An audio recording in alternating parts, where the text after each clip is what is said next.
जब मैंने अपनी ड्रिंक खरीदी तो मुझे एक गजब का चमत्कार दिखा। मैं हर ड्रिंक का जीतने का चांस यानी सक्सेस रेट साफ साफ देख पा रहा था। शक दूर करने के लिए मैंने वो ड्रिंक खोली जिसका सक्सेस रेट 100% था और सचमुच एक और फ्री का ढक्कन निकल आया। क्या मैं सच में हीरो बनने की राह पर था? फिर मैंने जानबूझकर वो ड्रिंक चुनी जिसका रेट 0 था और भाई खोलने पर निकला। कृपया दोबारा कोशिश करें। ये देखकर मेरी खुशी का ठिकाना नहीं रहा। डर के मारे मेरी तो जैसे हवा टाइट हो गई कि भाई साहब हाथ लग गई है कोई सुपर पावर। पर मैंने चेहरे पर ऐसे टशन वाले भाव रखे जैसे रोज का काम हो, कहीं कैशियर की नजर न पड़ जाए। फिर क्या था, मैं मजे से रेड टी गटकते हुए अपनी पावर टेस्ट करने लगा। थोड़ी ही देर में कैशियर ऐसे घूर रहा था मानो भूत देख लिया हो और मैं बिना ढक्कन वाले दर्जनों डब्बे लेकर वहां से निकल लिया। ऑफिस पहुंचकर मैंने सोचा चलो गरीबों को ड्रिंक बांट दी जाए, पर जैसे ही मैं बांटने लगा दरवाजे से चिल्लाने की आवाज गूंजी, लेट आना तो तेरी आदत है ही, अब तू यहाँ लोगों को घूस दे रहा है, काम नहीं करना तो दफा हो जा। ये सुनते ही बाकी सारे सहकर्मी दुम दबाकर अपनी सीट पर भाग गए। बस ये अकेला वहाँ डटकर खड़ा रहा। अब मेरे चेहरे पर वो डरपोक वाली स्माइल नहीं थी बल्कि एक खतरनाक मिस्टीरियस मुस्कान थी। फीमेल बॉस को देखकर झटका लगा। वो कुछ बोलने ही वाली थी कि मैंने हाथ झटक कर पूरी ड्रिंक सीधे उसके मुंह पर दे मारी। जनता की फटी हुई आंखें देखती रह गईं और वो वहां से हवा हो गया। अब जब सक्सेस रेट हाथ लग गया था तो नौकरी कौन करे भाई, जिंदगी भर तो बिल्कुल नहीं। बाहर निकलते ही मैंने सोचा कि इस पावर से पैसा कैसे छापा जाए। सबसे पहला आइडिया आया लकी स्टोन यानी पत्थर का जुआ। सुना था जियानहाई सिटी में एक छोटा सा स्टोन मार्केट है जहां म्यांमार से पत्थर आते हैं। कहते हैं ना, एक कट राजा दूसरा कट भिखारी। पर मेरे पास तो सक्सेस रेट का चीट कोड था जिसका एक ही मतलब था, सीधे अमीर बनना। कैब पकड़ी और पहुंच गया मार्केट। कोने में जाकर जेब टटोली तो कुल 1200 रुपए निकले। इतने में तो कायदे की क्या, कचरे का ढेर भी न मिले। पर वो जरा भी नहीं घबराया, सीधा सबसे घटिया गांजिन एरिया में घुस गया। ये वो कोने छांटे टुकड़े होते हैं जो कबाड़ के भाव बिकते हैं, जहाँ 99.9% सिर्फ बेवकूफी मिलती है। पर मेरे लिए वो किसी सोने की खदान से कम नहीं था। गहरी सांस ली और पत्थरों के ढेर पर नजर डाली। अरे बाप रे, हजारों पत्थरों पर सक्सेस रेट बस 0%। मैंने सिर हिलाया पर हिम्मत नहीं हारी। 10 मिनट तक आंखें फाड़ फाड़ के देखने के बाद कोने में एक ऐसा पत्थर दिखा जिस पर चमक रहा था 100% सक्सेस रेट। दिल धक धक करने लगा, पर चेहरे पर ऐसे भाव लाए जैसे कोई फालतू कंकड़ देख रहा हो। दुकानदार पान चबाते हुए बोला, गांजिन का माल है, 200 में जो उठाना है उठा लेफ्टिनेंट। मैंने बिना एक पल गंवाए पैसे फेंके, पत्थर उठाया और कटिंग मशीन की तरफ चल दिया। कटिंग वाले मास्टर ने देखा तो हंसने लगा। अरे बाबूजी, पहली बार आए हो क्या? इसमें ईंट जितनी भी अकड़ नहीं है, काटोगे तो बिजली और बर्बाद होगी। ये एकदम कूल बना रहा। बोला, मास्टर जी बस बीच से काट दो। मशीन चालू हुई, जोर की आवाज गूंजी और मुश्किल से 1 मिनट बाद रुक गई। मास्टर ने कपड़ा मारा और भाई साहब उसकी आंखें फटी की फटी रह गईं, हाथ कांपने लगे। अरे बाप रे, हरा रंग, सच में हरा निकल आया। अरे ये तो नो शॉट है, छोटा है पर लॉकेट या अंगूठी आराम से बन जाएगी। वो बुढ़ा जो अभी कटिंग मशीन खाने की बात कह रहा था, मुंह फाड़े दौड़ कर आया और सीधे 3000 का ऑफर दे डाला। मेरे मन में लड्डू फूट रहे थे, पर बाहर से पूरा स्वैग मेंटेन रखा। 200 लगाकर 3000 कमाना यानी गजब का रिटर्न। पर लालच बुरी बला है, ये तो बस स्टार्टिंग थी। 3000 जेब में डालते ही ये मिडिल रेंज एरिया की तरफ बढ़ा।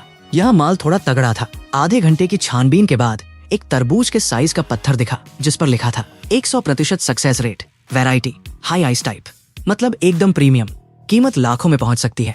दुकानदार एक शातिर किस्म का आदमी था। मुझे साधारण कपड़ों में देखकर अकड़ कर बोला, ये पुराने खदान का माल है, 28,000 का एक दाम। सुनते ही मेरे प्राण सूख गए क्योंकि जेब में कुल मिलाकर 3000 थे, वो भी अभी वाले। तभी नजर पड़ी उस पत्थर के पास टेबल के पाए के नीचे फांसे हुए एक लंबे से टुकड़े पर। अरे भाई, उस पर भी लिखा था सक्सेस रेट 100%। किस्मत हो तो ऐसी। मैंने दुखी होने का नाटक किया और पैर से उस लंबे पत्थर को ठोकर मारकर गिरा दिया। अरे मालिक, आपकी टेबल भी हिलती है, ये लंबा वाला टुकड़ा मेरे कुत्ते को चबाने के काम आ जाएगा। कितने का है? दुकानदार हंसा। अरे भाई, वो तो कबाड़ है जो टेबल के नीचे लगाया था।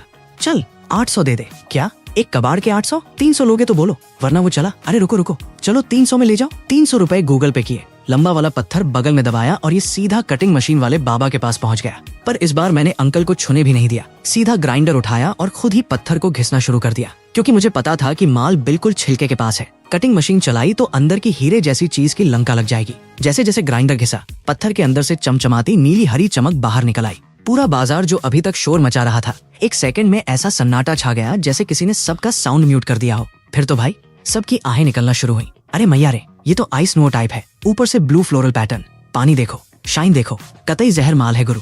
तभी वो पुराना दुकानदार जिससे मैंने ये कबाड़ खरीदा था, चाय की चुस्की लेते हुए वहां से गुजरा। जैसे ही उसकी नजर पत्थर पर पड़ी, उसके हाथ से थर्मस छूटकर जमीन पर। जो पत्थर टेबल का पाया बनने के लायक नहीं था, वो तो कोहिनूर निकल आया। अभी मैंने पत्थर पूरा साफ भी नहीं किया था कि बड़े बड़े ज्वेलर्स के दलाल मुझे घेर कर नीलामी लगाने लगे। जैसे IPL की बोली चल रही हो। लोग पागल हो रहे थे, पर ये मन ही मन हंस रहा था। मुझे तो अपनी पावर से पहले ही पता था कि इसकी सही कीमत 60,000 है, पर मुझे ज्यादा हीरो भी नहीं बनना था, रायता नहीं फैलाना था। 50,000 भी अपने लिए तगड़ा बैकअप था। तो मैंने बिना ज्यादा भाव खाए 50,000 नकदी देने वाले एक मोटे सेठ को पत्थर थमा दिया। बैंक अकाउंट में 50,000 का मैसेज देखते ही मैंने ठंडी सांस ली। भाई साहब, नौकरी छोड़े अभी 2 घंटे भी नहीं हुए थे और कंगाल से सीधा 50,000 का मालिक। क्या गजब की फीलिंग है यार। लेकिन मैंने नोटिस किया कि कुछ टेढ़े किस्म के गुंडे मुझे घूर रहे थे। मार्केट का माहौल सही नहीं लग रहा था और अगर मैं हर बार ऐसे ही जैकपॉट मारता रहा तो कोई मुझे जिंदा घर नहीं जाने देगा। तो मैंने तुरंत पतली गली पकड़ी और वहां से रफू चक्कर हो गया। दोपहर का 1 बज चुका था तो सोचा चलो थोड़ा पेट पूजा कर ली जाए। पर जैसे ही गली के नुक्कड़ पर पहुंचा, देखा कि लॉटरी की दुकान पर भारी भीड़ लगी है। लोग स्क्रैच कार्ड लेकर टेबल पर ऐसे घिस रहे थे जैसे अलादीन का चिराग रगड़ रहे हो और रह रहकर गालियां दे रहे थे। मेरे चेहरे पर एक हरामखोरी वाली मुस्कान आ गई। स्टोन मार्केट में तो फालतू का खतरा था, पर लॉटरी का क्या है, यहाँ तो जैकपॉट लग भी जाए तो लोग कहेंगे अरे वाह, लौंडे की किस्मत की चाबी खुल गई। पूर्वजों का आशीर्वाद है। अपने काले धन को सफेद करने का इससे मस्त रास्ता क्या ही होगा। दुकान में घुसा, देखा सेठ जी छोटे मोटे इनाम बांटने में बिजी थे। मैंने काउंटर पर रखी रंग बिरंगी स्क्रैच कार्ड की गड्डी पर अपनी पावर वाली नजरें घुमाई। जीतने का चांस 0%, जीतने का चांस 0%। अरे बाप रे, 90% से ज्यादा टिकट तो सीधे सीधे कटिया काटने के लिए थे। जो जीतने वाले थे भी, उनमें वही 10-20 रुपए का कैशबैक मिल रहा था। मुझे लगा यहाँ कुछ बड़ा नहीं मिलने वाला। तभी सबसे नीचे 10 गुना किस्मत वाली 30 रुपए की गड्डी में से एक कार्ड पर चमचमाता हुआ दिखा, जीतने का चांस 100%। और नीचे छपा था इनाम 1 लाख रुपए। दिल ऐसा धड़का जैसे अभी बाहर आ जाएगा। 1 लाख रुपए, भाई साहब, लॉटरी का बम्पर माल। पर मैंने पूरा कूल बनने का नाटक किया। अगर सीधा वही एक कार्ड उठाता तो सेठ को शक हो जाता कि ये लौंडा कोई अंतर्यामी है क्या। तो मैंने चालाकी दिखाई और सीधा बोला, भैया उस गड्डी में से ऊपर के 5 कार्ड निकाल दो। इस चक्कर में वो 1 लाख वाला कार्ड भी अपने आप मेरे हाथ में आ गया। पास वाली टेबल पर जाकर सिक्का निकाला और घिसना शुरू किया। पहला कार्ड ठुल्लू, कुछ नहीं निकला। मैंने ऐसा मुंह बनाया जैसे बहुत दुखी हूँ। दूसरा कार्ड फिर से 0। बगल में खड़े एक अंकल ने हमदर्दी जताई, अरे बेटा, ये सब किस्मत का खेल है, आज तेरा दिन खराब है, मत उड़ा पैसे। मैंने अंकल को देखकर बस स्माइल मारी और तीसरा वही 100% वाला कार्ड उठाया। पहले लकी नंबर घिसा, निकला 18। फिर नीचे के नंबर धीरे धीरे घिसने लगा। तीसरी लाइन में जैसे ही 18 दिखा, उसके ठीक नीचे लिखा था 1 लाख रुपए। पता तो मुझे पहले से था, पर आंखों के सामने 1 लाख लिखा देखकर एक पल के लिए मेरी भी फटके हाथ में आ गई। मुस्कान दबाते हुए मैं सीधा सेठ के पास गया और मासूम बनकर बोला, अंकल देखना जरा, इसमें कुछ निकला है क्या। सेठ जी फोन में रील्स देख रहे थे। चिढ़कर कार्ड लिया और जैसे ही नजर पड़ी, उनकी तो जैसे नानी याद आ गई। जमीन से 2 फीट ऊपर उछल पड़े। आसपास के लोग मुझे ऐसी नजरों से घूर रहे थे जैसे मैं उनका राशन चुरा के भागा हूँ। मैंने शरीफों की तरह सिर खुजलाया, अरे बस किस्मत की बात है भैया। चूंकि अमाउंट 10,000 से ऊपर था, दुकान वाला कैश नहीं दे सकता था। उसने मुझे क्लेम फॉर्म दिया और मेन ऑफिस भेज दिया। वहाँ 20% टैक्स कटा और कड़क 80,000 रुपए सीधे मेरे बैंक खाते में क्रेडिट हो गए। पुराने 50,000 और ये 80,000। अकाउंट बैलेंस हो गया पूरे 1.3 लाख रुपए। 6 डिजिट का बैलेंस देखकर तो मन में बल्ले बल्ले हो गई। सुबह तक जो बंदा कंगाली में जी रहा था, आधे दिन में उसने आम आदमी की 2 साल की कमाई जेब में डाल ली थी। दबाकर खाना खाया, कमरे पर आया और ऐसी घोड़े बेचकर सोया कि क्या ही बताएं। अगली सुबह जब धूप चेहरे पर पड़ी तो मैंने अपने नए प्लान पर दिमाग लगाया। पत्थरों के जुए में जान का खतरा था। स्क्रैच कार्ड में लाखों का जैकपॉट मिलना प्यूरे लक था। तो फिर सबसे तगड़ा और सेफ धंधा कौन सा है। एंटीक यानी पुरानी नायाब चीजों का बाजार। पुराने जमाने की चीजों के बाजार में 99.9% माल नकली और कचरा होता है। पर अगर एक भी असली चीज हाथ लग गई तो हजारों नहीं, सीधे लाखों करोड़ों की छप्पड़ फाड़ कमाई। और मेरी इस पावर के सामने तो ये नकली सामान बेचने वाले बिल्कुल बच्चे थे। नाश्ता पेलकर मैं सीधा शहर के सबसे बड़े एंटीक मार्केट पहुंचा।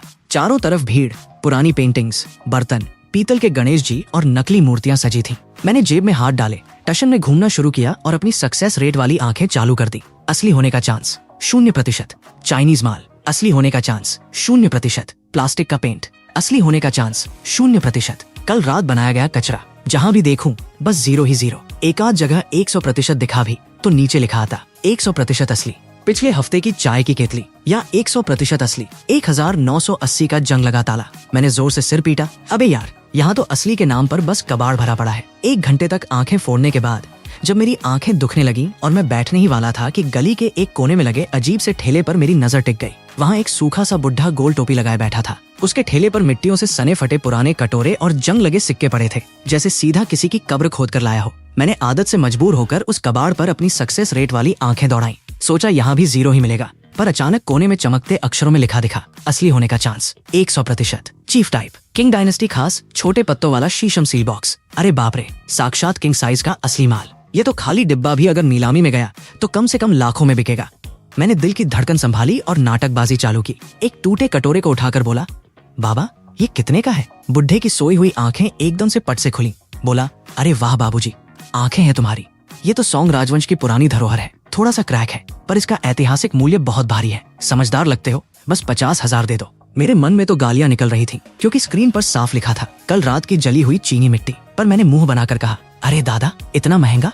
मैं तो बस घर में सजाने के लिए ले रहा था। मेरी माँ को पता चला कि 50,000 का टूटा कटोरा लाया हूँ तो जूते से मारेगी। अरे अरे बाबूजी रुको तो, लेने वाले बनो, दाम कम कर लेंगे। कटोरा तो छोड़ो दादा, ये पुराना लकड़ी का डिब्बा अच्छा लग रहा है, मेरी सील रखने के काम आ जाएगा। चलो इसके 300 रुपए दे देता हूँ। बुढ़ा ऐंठने लगा, अरे बेटा ये कोई मामूली लकड़ी नहीं है, आजादी के जमाने का शीशम है, 300 में नहीं मिलेगा, 3,000 लगेंगे। दादा किसको टोपी पहना रहे हो? सूखी लकड़ी है, पॉलिश उड़ चुकी है, 500 से 1 रुपया ज्यादा नहीं दूंगा। देना है तो दो वरना वो चला। चल चल ले जा, बोहनी का टाइम है। मैंने तुरंत 500 का ऑनलाइन ट्रांसफर किया और डिब्बा हाथ में लपक लिया। हाथ में लेते ही जो उसका वजन और ग्रिप महसूस हुई, भाई साहब 100% असली माल। बिना देर किए मैं सीधा शहर के सबसे आलीशान और सबसे बड़े एंटीक शोरूम जुबेल पैलेस में घुसा। ये वो जगह थी जहाँ बड़े बड़े रईस आते हैं। दरवाजे पर खड़ी सूट साड़ी वाली मैडम ने मेरे गंदे डिब्बे को देखकर थोड़ा मुंह बनाया, पर तहजीब से बोली, सर सामान खरीदना है या बेचना? अपने सबसे बड़े एक्सपर्ट को बुलाओ। थोड़ी ही देर में एक धोती कुर्ते वाले बड़े उस्ताद जी चश्मा चढ़ाकर बाहर आए। उन्होंने डिब्बे को बड़े हल्के में लिया, पर जैसे ही नीचे की नक्काशी पर नजर पड़ी उनकी आंखें फटी की फटी रह गईं। अरे भाई ये तो काउ हेयर पैटर्न वाला असली जितान वुड है। ये नक्काशी, ये फिनिशिंग, ये तो सीधा शाही दरबार का माल है। कहाँ से लाए इसे? मैंने टशन झाड़ा। मार्केट का नियम है, जरिया मत पूछो, बस ये बताओ लोगे या नहीं और दाम कितना दोगे? 3 लाख रुपए। उस्ताद जी बोले, देखो बेटा डिब्बा असली है पर थोड़ा घिसा हुआ है, 3 लाख से 1 रुपया ऊपर नहीं मिलेगा। मेरे अंदर तो ढोल नगाड़े बजने लगे। 500 का माल सीधे 3 लाख में। पर चेहरे पर मैंने ऐसी निराशा दिखाई जैसे उन्होंने मेरी किडनी का सौदा कर लिया हो। 3 लाख? अंकल जी बच्चा समझ के चूना लगा रहे हो क्या? राजा महाराजाओं के जमाने का माल है, अगर आपको कद्र नहीं है तो मैं सामने वाले विष्णु आर्ट्स में चला जाता हूँ। उस्ताद जी घबरा गए क्योंकि अगर ये माल हाथ से गया तो उनका मालिक उनकी लंका लगा देगा। वो तुरंत बोले, अरे रुको रुको, 3.5 लाख, इससे ज्यादा एक अठन्नी नहीं दूंगा। मैंने तुरंत हाथ मिलाया, डील पक्की। बैंक में 3.5 लाख का क्रेडिट मैसेज आया और मेरा टोटल बैलेंस पहुंच गया पूरे 5 लाख रुपए। नौकरी छोड़े हुए बस 24 घंटे हुए थे और ये सीधा आधा मिलियनियर बन चुका था। हवा में उड़ते हुए मैंने सोचा, 5 लाख में इस शहर में घर का बालकनी भी नहीं आता, अपने को तो करोड़पति बनना है। मैं फिर से एंटीक मार्केट की दुकानों में घुस गया। इस बार ठेले नहीं, सीधे दीवारों पर टंगी पुरानी पेंटिंग्स और शीशे के केबिन देख रहा था। असली होने का चांस 0%, असली होने का चांस 0%। हर जगह कचरा भरा पड़ा था। तभी एक पेंटिंग वाली दुकान में मेरी नजर दीवार पर टंगी एक पुरानी वाटर कलर पेंटिंग पर पड़ी। उस पर किसी बड़े मशहूर पेंटर के दस्तखत थे। असली होने का चांस 0%, मॉडर्न प्रिंट। मैं मुंह बनाकर मुड़ने ही वाला था कि अचानक स्क्रीन पर डेटा चमका, हिडन लेयर, चांस 100%। पीछे छिपा है सौंग काल का वांग शीजी का शाही कैलीग्राफी पोस्टर। ये देखते ही मेरी सांसें अटक गईं। भाई साहब पेंटिंग के फ्रेम के पीछे करोड़ों का राष्ट्रीय खजाना छिपा था। अगर ये हाथ लग गया तो 5 लाख नहीं, सीधे 5 करोड़ का जैकपॉट लगेगा। मैंने अपने उत्साह को दबाया और दुकान में घुसा। सेठ जी आराम कुर्सी पर बैठकर चाय की चुस्की ले रहे थे। मैंने पहले 2-3 फालतू पेंटिंग्स उठाई, फिर लापरवाही से उस पेंटिंग की तरफ उंगली उठाई। भैया ये पहाड़ पौधों वाली पेंटिंग कितने की है? मोटा सेठ तुरंत खड़ा हो गया, सीना ठोक कर बोला, अरे छोटा भाई जबरदस्त पसंद है तुम्हारी, ये तो मशहूर चित्रकार की ओरिजिनल मास्टरपीस है। अगर मेरी जेब तंग न होती तो कभी न बेचता। 15 लाख का माल है, तुम्हारे लिए स्पेशल 2 लाख। मैंने मन ही मन कहा, अबे साले 200 रुपए की प्रिंटेड शीट का 2 लाख मांग रहा है। फिर मैंने हंसते हुए उसकी पोल खोलना शुरू कर दिया। भैया जब हम और आप दोनों जानते हैं कि माल में गोलमाल है तो ज्ञान क्यों बांट रहे हो? ये पेंटिंग भले ही पुरानी लगे पर किनारे देखो, साफ दिख रहा है कि मॉडर्न मशीन से कटी है। स्याही भी एकदम सूखी और सपाट है। स्प्रे प्रिंटिंग का कमाल है। इसको असली बताकर बेचोगे तो कंज्यूमर कोर्ट वाले आपकी लंका लगा देंगे। सेठ की हवा निकल गई पर हंसते हुए बोला, अरे छोटे भाई पकड़े गए तो क्या हुआ, कला तो कला है, घर में लगाओगे तो टशन बनेगा। चलो 8,000 दे दो। पेंटिंग तो रद्दी है, मुझे नहीं चाहिए, पर इसके पीछे का जो फ्रेम और पुराना कागज है वो थोड़ा काम का लग रहा है। मैं पेंटिंग बाइंडिंग सीख रहा हूँ तो प्रैक्टिस के लिए पुराना कागज चाहिए। 2,000 में दूंगा, देना है तो बोलो, वरना वो चला। मार्केट में नकली सामान बेचने वाले और भी बहुत हैं। 200 रुपए की घटिया प्रिंटेड शीट का 2,000 मिल रहा था तो सेठ के मुंह में पानी आ गया।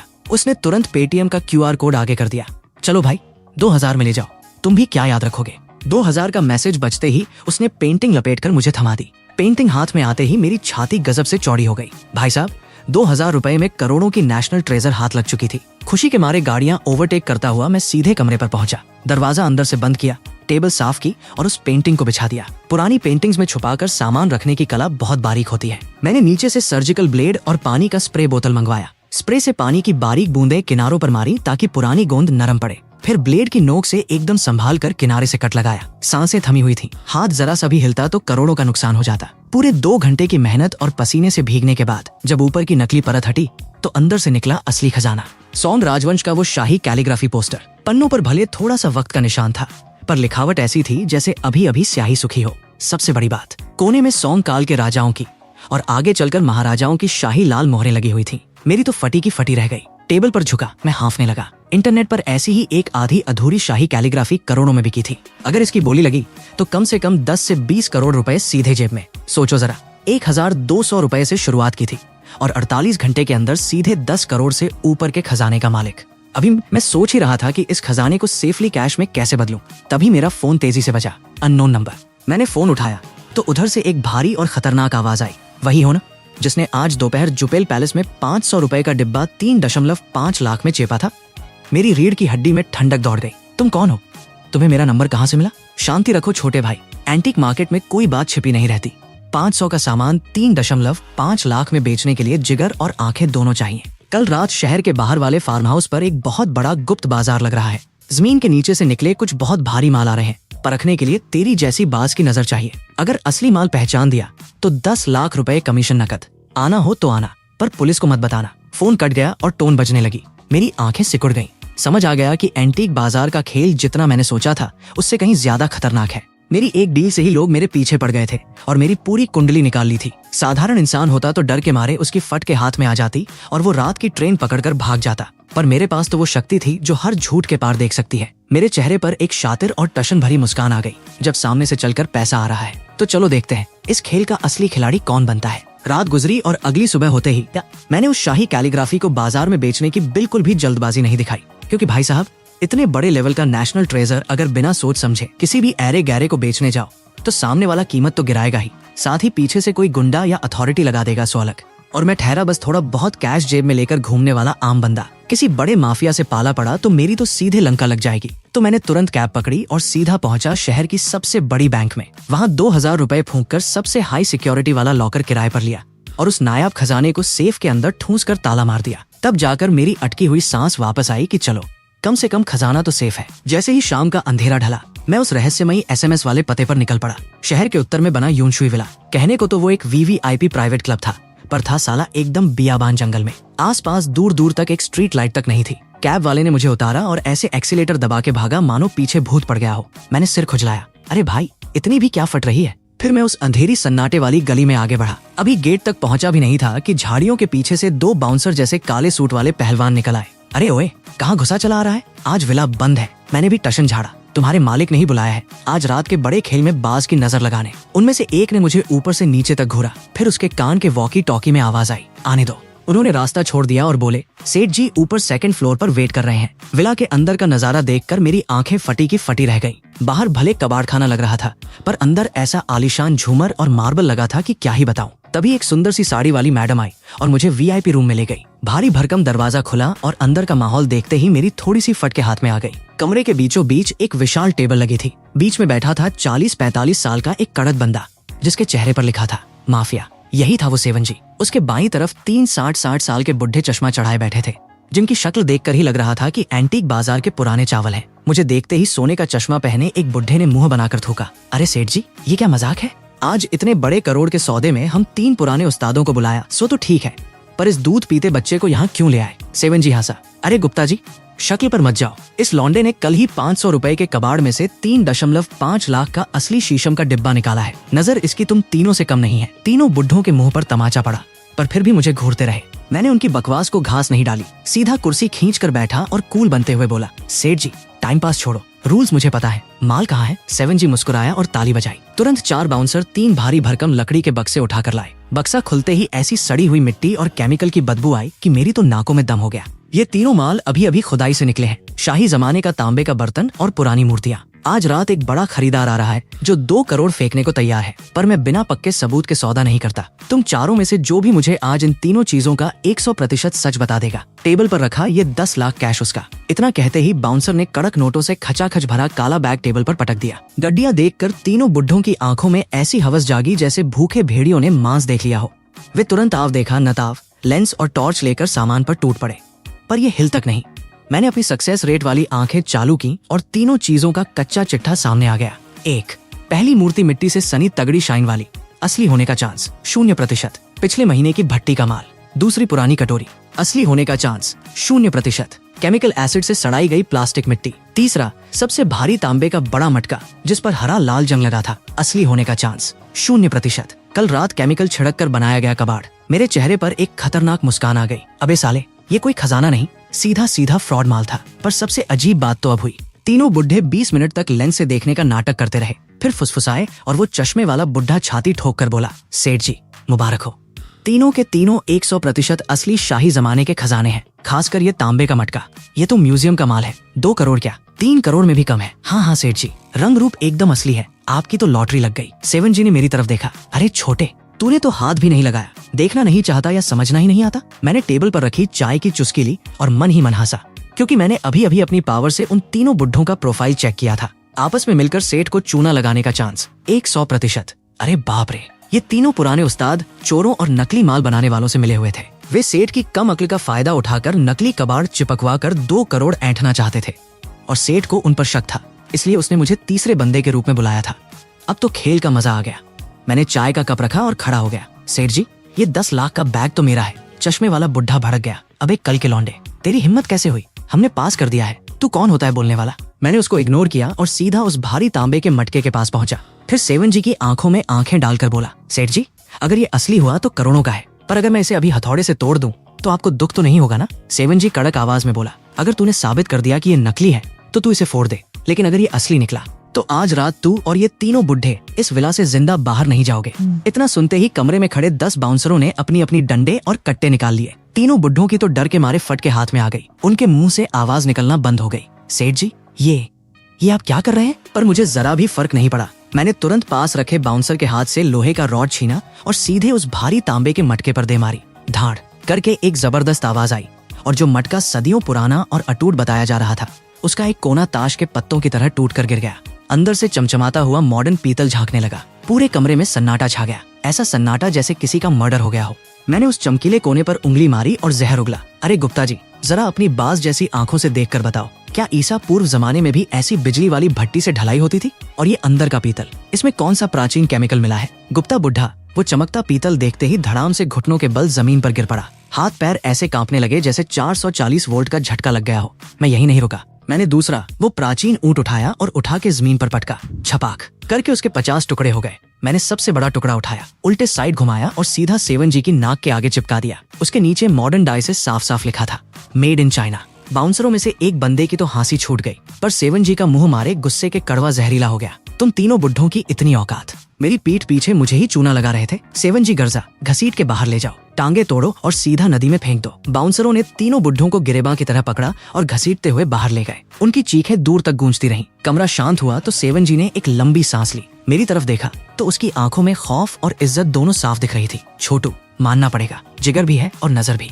आज तूने मुझे 2 करोड़ की चपत लगने से बचा लिया। ये 10 लाख तेरा इनाम। मैंने बिना एक पल गंवाए वो नोटों से भरा बैग उठाया। ज्यादा लालच करना यानी काली रात में जान गंवाना। मैं मुड़ा और निकलने ही वाला था कि पीछे से 7 जी की आवाज आई, रुक छोटे, 2 करोड़ बचाए हैं तो खाली हाथ नहीं जाने दूंगा। एक चीज है जो बरसों से मेरे पास पड़ी है, समझ नहीं आती, जरा देखकर बता दे, 5 लाख और दूंगा। उसने जेब से एक मखमली डिब्बा निकाला और टेबल पर रखा। अंदर एक हल्के पीले रंग का बिना नक्काशी वाला चौकोर पत्थर रखा था। मेरा मन तो था कि मना कर दूं, पर जैसे ही मेरी सक्सेस रेट वाली नजर उस पर पड़ी, स्क्रीन पर धमाका हुआ। असली होने का चांस 100%। किंग डायनेस्टी का सबसे नायाब Tianhuang natural stone. Hidden info नीचे की सूखी मिट्टी के नीचे छपा है। महान चित्रकार ची बैशी की निशानी। अरे मैया रे, मेरी छाती धक धक करने लगी। एंटीक बाजार में कहावत है, 1 तोले का तियान हुआंग 10 तोले सोने से भी महंगा होता है। ऊपर से इस पर देश के सबसे बड़े मास्टर चित्रकार का नाम खुदा था। मिट्टी साफ करते ही इसकी कीमत कम से कम 50 लाख पहुंचेगी। मैंने अपनी राल टपकने से रोकी, चेहरे पर वैसा ही बोरिंग सा मुंह बनाया और पत्थर को घुमा फिरा कर देखा।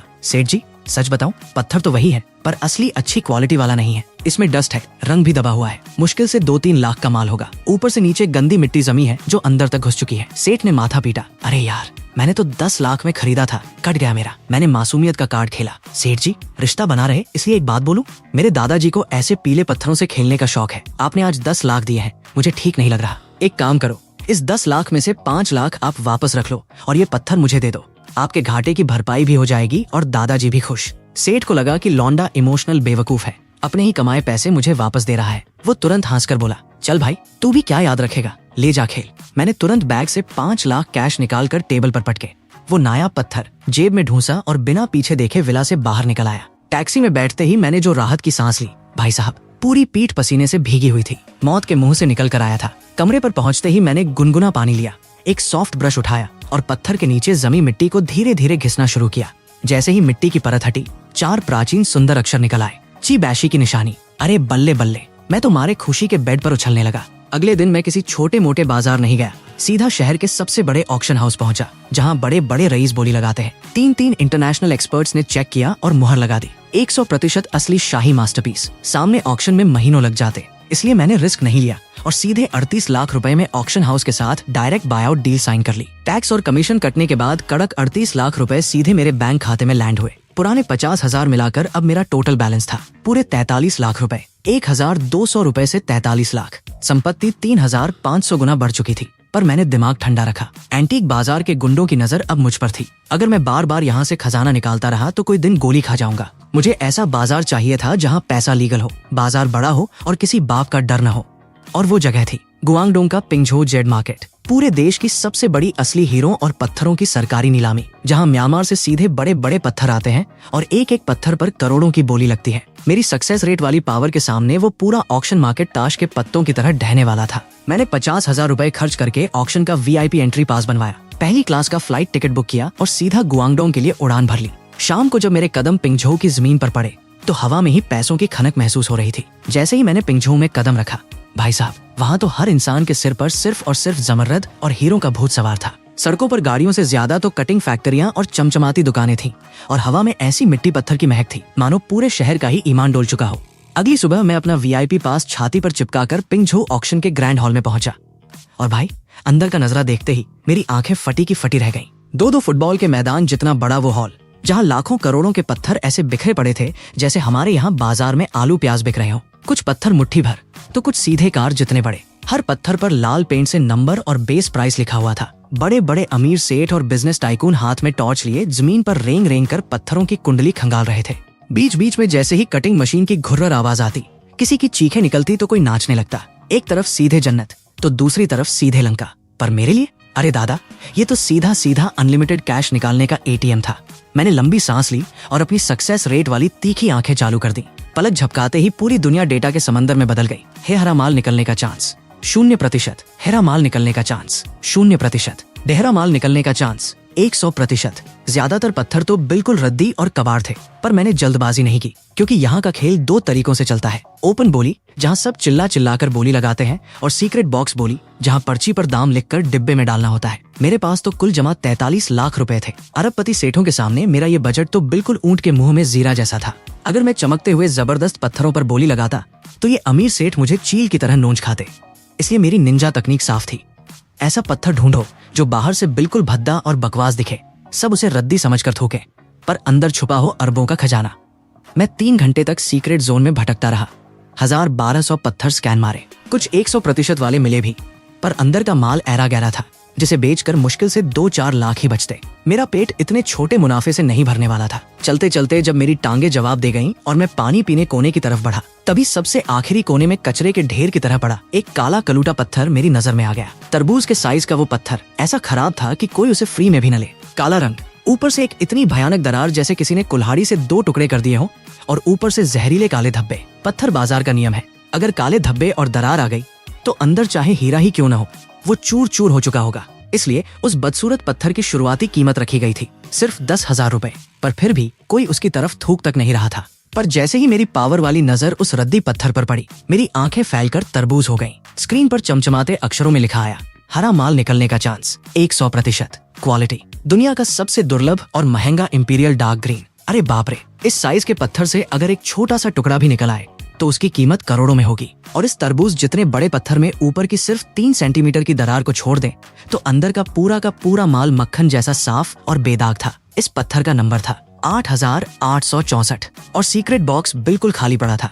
एक बंदे ने भी उसमें पर्ची नहीं डाली थी। मैंने शातिर दिमाग चलाया। मैंने सीधे जाकर उस पत्थर पर एक हल्की लात मारी और आसपास खड़े व्यापारियों से हंसते हुए बोला, अरे भाई, ऑक्शन वाले पागल हो गए हैं क्या? इस गलीच ईंट को भी नीलाम करने रख दिया।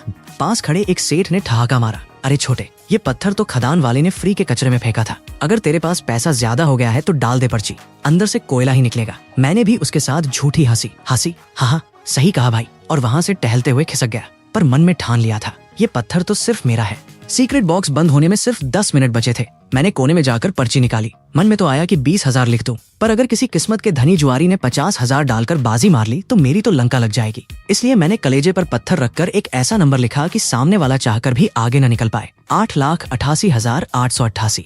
पर्ची मोड़ी, भागा गया और बॉक्स बंद होने से ठीक 1 सेकंड पहले डिब्बे में ठूंस दी। दोपहर के 2 बजे जब बड़ी स्क्रीन पर रिजल्ट रोल होने शुरू हुए तो पूरे हॉल में धुकधुकी बढ़ी हुई थी। और जैसे ही 8,864 नंबर के आगे जीत की रकम चमकी 88.8 लाख, पूरे हॉल में हड़कंप मच गया। अबे कौन चुतिया है बे, इस सड़े हुए काले पत्थर के लिए 8.8 लाख रुपए फेंक दिए। नक्काशीदार रद्दी पर 9 लाख फूंक दिए। लगता है साले का दिमाग फट गया है। सबके ताने, ठहाकों और हैरान चेहरों के बीच मैं एकदम कूल बनकर छाती तानकर काउंटर पर पहुंचा, अपना कार्ड स्वाइप किया और बिल पर दस्तखत ठोक दिए। जैसे ही वो काला भारी पत्थर मेरे हाथों में आया, मुझे समझ आ गया था कि आज पिंजो शहर में ऐसा भूकंप आने वाला है जो सबकी धज्जियां उड़ा देगा। भीड़ में से कोई चिल्लाया, अरे ओ शूरवीर, यही काट के दिखाना, हम भी देखें तेरा 9 लाख का कोयला। मैंने मुस्कुराकर मुड़कर देखा। जरूर भाई साहब, आप सबका मनोरंजन करना तो मेरा फर्ज है, बस दिल थाम के देखना, कहीं सदमा न लग जाए। मैं उस पत्थर को उठाकर पूरे हॉल की सबसे बड़ी पानी वाली कटिंग मशीन पर ले गया। मुझे ये खेल सबके सामने ही खेलना था, क्योंकि बड़े बड़े रईसों की आंखों के सामने जब वो हरा रंग चमकेगा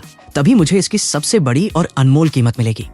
कटिंग मशीन वाले उस्ताद जी ने लापरवाही से पूछा, हाँ भाई मालिक, कहाँ से चीरूं? बीच की इस बड़ी दरार से 2 टुकड़े कर दूं क्या? आमतौर पर दरार देखकर सब वहीं से ब्लेड चलाते हैं, पर अगर उसने बीच में से काटा तो अंदर का वो बेदाग शाही हीरा 2 टुकड़ों में कटकर आधा हो जाता और उसकी कीमत जमीन पर गिर जाती। मैंने तुरंत जेब से कड़क 10,000 का कैश निकाला और मशीन पर पटक दिया। उस्ताद जी, काटने का नहीं, इस दरार के किनारे से बस घिसना शुरू करो। याद रखना, सिर्फ 3 सेंटीमीटर गहरा जाना, उससे 1 मिलीमीटर भी ज्यादा नहीं। ये 10,000 आपकी मेहनत के, बस हाथ मलाई की तरह हल्का चलाना। भीड़ फिर हंस पड़ी। अबे डर गया लौंडा, चीरने की हिम्मत नहीं हो रही तो रगड़वा रहा है, कल तक घिसते रहो, निकलेगा कबाड़ ही। पर उस्ताद जी ने जब 10,000 का नोट देखा तो उनकी आंखें चमक गईं। उन्हें क्या लेना देना कि मैं पागल हूँ या नवाब।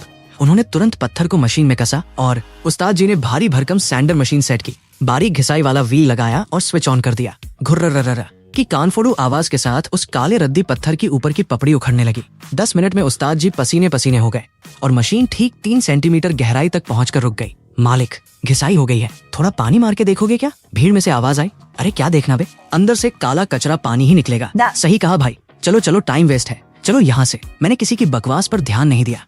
मैं छाती ठोक कर आगे बढ़ा, पास पड़ी पानी की पाइप उठाई और उस बनी हुई छोटी सी खिड़की पर पूरी स्पीड से पानी की धार मार दी। और फिर अगले ही पल जो हुआ उसने सबकी दुनिया हिला के रख दी। जैसे ही पानी उस खिड़की पर पड़ा, अंदर से ऐसा गहरा, गाढ़ा और रसदार हरा रंग चमका मानो किसी ने अंधेरे कमरे में हाई वोल्टेज की सर्च लाइट जला दी हो। जो भीड़ अभी तक ठहाके मार रही थी वो ऐसे चुप हुई मानो किसी ने सबका गला दबा दिया हो। सन्नाटा, ऐसा कि चींटी के चलने की आवाज भी सुनाई दे जाए। अबे साले, ये तो हरा निकला। अरे बाप रे बाप, ये तो महा लॉटरी लग गई रे। ओ तेरी, पूरा का पूरा हरा, एक दरार तक नहीं है अंदर। ये तो पूरा आर पार साफ माल है। पास खड़ा एक सोने की मोटी चैन वाला मोटा सेठ, उसकी तो आंखें उबलकर बाहर आने को हो गईं। वो पागलों की तरह भागकर मशीन पर गिरा, जेब से टॉर्च निकाली और सीधे उस खिड़की पर चिपका दी। जैसे ही लाइट पड़ी, पूरे पत्थर के अंदर से एक जहरीली, शाही और दिल चुराने वाली हरी रोशनी फूट पड़ी। ऐसा हरा रंग जो सिर्फ सपनों में दिखता है, जिसमें रत्ती भर भी मिलावट नहीं थी। वो मोटा सेठ जमीन पर धड़ाम से पिछवाड़े के बल गिर पड़ा। मुंह से थूक निकल रहा था और होंठ कांप रहे थे। Glow, glass quality, imperial dark green, ये तो पौराणिक सम्राट जमर्रद है। जैसे ही इंपीरियल ग्रीन नाम गूंजा, पूरे ऑक्शन हॉल में मानो 10 तीव्रता का भूकंप आ गया। जो अरबपति सेठ दूसरे कोनों में शांति से चाय पी रहे थे या पत्थर देख रहे थे, वे सब हाथ का सामान फेंककर पागलों की तरह इस तरफ भागने लगे। 2 मिनट के अंदर उस कटिंग मशीन के चारों तरफ 1000 लोगों की दीवार बन गई। धक्का मुक्की इतनी बढ़ी कि ऑक्शन के 15-20 बाउंसरों को दौड़कर सुरक्षा घेरा बनाना पड़ा। एक सेठ चिल्लाया, छोटे भाई, अब और मत घिस, रुक जा, मैं जोश ज्वेलर्स का हेड हूँ। इस आधे खुले पत्थर के 3 करोड़ रुपए अभी हाथ के हाथ कैश देता हूँ। दूसरा मुंह बनाकर बोला, 3 करोड़ में तो झाड़ू भी न मिले। ये इंपीरियल ग्रीन है बे, इसमें से 5 कंगन निकलेंगे। छोटे भाई, मैं 5 करोड़ देता हूँ, किसी और को मत देखना। जो बड़े बड़े अरबपति टाइकून कल तक आम लोगों को कीड़ा मकोड़ा समझते थे, आज वे मेरे सामने सब्जी बाजार की औरतों की तरह गिड़गिड़ा रहे थे और बोली बढ़ा रहे थे। मेरा कलेजा चौड़ा हो गया। मन में तो ऐसी गदर खुशी हो रही थी कि क्या बताऊं, पर चेहरे पर मैंने वैसा ही कड़क और सीरियस लुक बनाए रखा। मुझे पता था अभी पिक्चर का क्लाइमेक्स बाकी है। बोली जब 6.5 करोड़ पर जाकर अटक गई, तभी भीड़ के पीछे से एक भारी और गंभीर आवाज आई, मैं 8 करोड़ रुपए देता हूँ। भीड़ तुरंत 2 हिस्सों में बांट गई। पीछे से एक बुजुर्ग सेठ लाठी टेकते हुए आए। अरे बाप रे, हांगकांग के मिस्टर जेवियर, ये तो पूरे एशिया के ज्वेलरी किंग हैं। अब कोई आगे नहीं बोल पाएगा। बुजुर्ग सेठ ने मेरी तरफ देखा और बोले, यंग मैन, 9 लाख का पत्थर और 8 करोड़ का ऑफर, 100 गुना का सीधा मुनाफा। अगर अंदर कोई खराबी भी निकली तो वो रिस्क मेरा। क्या कहते हो, डील पक्की? मैंने एक बार फिर अपनी पावर से पत्थर को स्कैन किया। मुझे पता था कि अगर इसे पूरा छील दूं तो ये 10-12 करोड़ का बिकेगा। पर दादा, ज्यादा लालच यानी गले में फांसी। 8 करोड़ का कैश हाथ में आना यानी बिना किसी रिस्क के राजा बन जाना। ऊपर से इतने बड़े माफिया किंग से दुश्मनी कौन ले?